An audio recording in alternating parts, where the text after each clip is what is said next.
I don't think that Trump has ever really wanted conflict with Iran. I think when Trump withdrew from the nuclear deal, it was primarily to spite Obama and also to respond to the very loud opposition voices to the deal, whether that was amongst the US allies in the Middle East who believed that the deal ceded too much to Iran at their expense, and also to respond to the loud opposition voices in Congress who argue that Obama had bypassed them and signed the deal via executive order as opposed to getting it ratified in Congress. And it's the fact that Obama signed it by executive order that meant that Trump was able to unilaterally withdraw from the deal.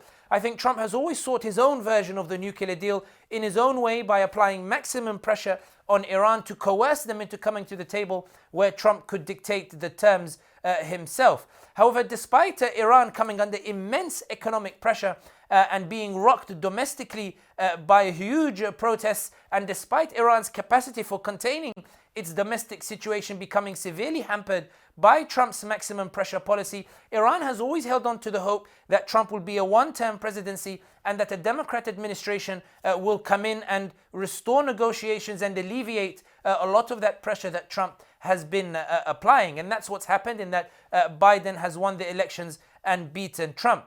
Iran has also been encouraged by Trump's reluctance to use US force in the region to contain Iran. When Iran allies have attacked US ally positions, such as Saudi oil facilities or oil tankers, the US has been disinclined to use force to contain Iran. And in fact, Trump has only reacted when he has been personally humiliated, such as in January of this year when pro-Iran militias stormed the Green Zone in broad daylight in a challenge to American power, and the humiliated Trump responded by assassinating Iran's most prized general, Qasem Soleimani.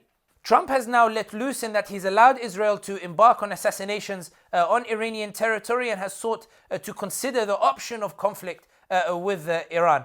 Iran, however, is not inclined to react, primarily because it does not have the capacity, but also because when it surveys the region, its points of leverage have remained intact. Its militias in Iraq are firmly embedded in the state institutions. Assad is still standing in Damascus, and the Houthis are firmly entrenched in northern Yemen. In other words, its leverage for potential negotiations for Biden is ready and intact. And Iran will believe that all it has to do is wind down the days until Trump leaves the White House. But Trump will ensure that as the days wind down, he will make life as difficult as possible for Iran, as he believes that they rejected his overtures to try to establish a nuclear deal on his terms.